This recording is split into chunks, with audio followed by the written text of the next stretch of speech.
Friends, good morning అండి. ప్రతి ఒక్కరు కూడా ఫ్రెండ్స్ నిజాన్ని చూసి ఎప్పుడైనా కానీ నిప్పులాగా బతకాలి అనుకుంటారు. మోసం చేసే వ్యక్తులు ఎప్పుడు కూడా ఫ్రెండ్స్ నిజంతో బతకలేరు. అబద్ధం ఆడే వ్యక్తులు ఎప్పుడు కూడా నిజాలు చెప్పలేరు. ఎందుకంటే వాళ్ళకి అబద్ధం ఆట ఆడినంత సులువుగా ఉంటుంది. మోసం వాళ్ళకి ఎన్నతో పెట్టిన విద్య లాంటిది ఫ్రెండ్స్. స్నేహం అనే ముసులు కూడా ద్రోహం చేసేవాళ్ళు ఉంటే స్నేహానికి విలువ ఎక్కడ ఉంటుంది? జీవితంలో ప్రతి మనిషి కూడా నిజాయితీతో బ్రతకాలి అనుకుంటాడే కానీ కొన్నిసార్లు ప్రతి కష్టం కూడా అబద్ధానికి దారి తీసేలా చేస్తుంది. ప్రతి అవసరం కూడా ఫ్రెండ్స్ మోసానికి, అన్యాయానికి, అక్రమాలకి ఒడిగట్టేలాగా ఉంటుంది. నమ్మిన వాళ్ళని ఎంతగా గాయం చేస్తాయంటే తాను అవమానించుకోలేక, తాను మోసం చేసుకోలేక, ఎదుటి వాళ్ళని మోసం చేసి నమ్మిన వ్యక్తిని గాయం చేసే అంతగా కొన్నిసార్లు అవసరాలు వస్తాయి ఫ్రెండ్స్. అవసరం వచ్చినప్పుడు కనీసం నీ అవసరాన్నైనా వదులుకో, కానీ ఎదుట వాళ్ళకి గాయం చేసే విధంగా ఏ రోజు కూడా ఉండమాకండి ఫ్రెండ్స్. ఎందుకంటే గాయం నువ్వు ఒక్కసారితో ఒకవేళ నష్టపోతావేమో. నీ ప్రేమ 10 మందిని బ్రతికించేలాగా ఉండాలి. నీ కుటుంబాన్ని, నీ నిజాయితీ కాపాడేలాగా ఉండాలి ఫ్రెండ్స్. నువ్వు ఉన్నా లేకపోయినా కానీ నీ పేరు 10 మందిలో నిలబడాలి అంటే నీ మోసాన్ని, నీ అన్యాయాన్ని 10 మంది చెప్పుకునేలాగా ఉండకూడదు. నీ మంచితనాన్ని గుర్తించి నీ కుటుంబానికి అండగా ఉండేలాగా ప్రతి ఒక్కరు కూడా సహకరించండి ఫ్రెండ్స్.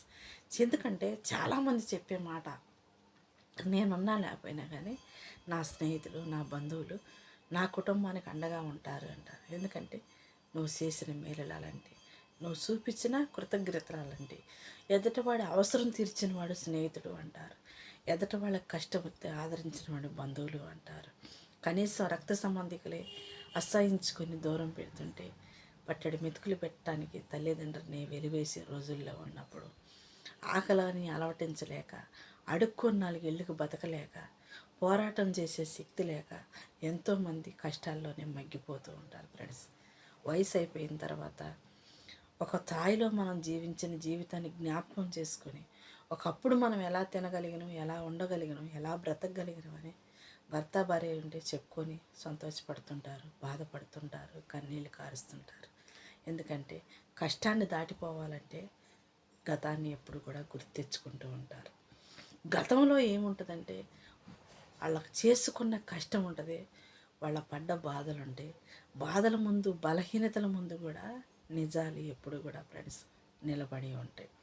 అందుకని అలాంటి నిజాలను వాళ్ళు నెమరు వేసుకుంటూ వాళ్ళ శేష జీవితాన్ని గడుపుతూ ఉంటారు. కొన్నిసార్లు ఇప్పుడు వాళ్ళ కష్టాలు వాళ్ళ జయించలేనప్పుడు, వాళ్ళ కన్నీరును వాళ్ళు దిగమింగలేనప్పుడు, వాళ్ళ బాధలు మరొకళ్ళు చెప్పుకోలేనప్పుడు, వయసు అయిపోయినప్పుడు, ఒంటరితనంగా ఉన్నప్పుడు, చెప్పుకోవటానికి సాటి మనిషి లేనప్పుడు, కన్న పిల్లలు దూరం పెట్టినప్పుడు, కన్న తల్లిదండ్రుని వెలివేసినప్పుడు ఫ్రెండ్స్, ఆ వయసు అయిపోయిన తల్లిదండ్రులు పడే బాధలు ఎలాగుంటాయంటే గతంతోనే ఎప్పుడు వాళ్ళ జీవితం ముడిపడి ఉంటుంది.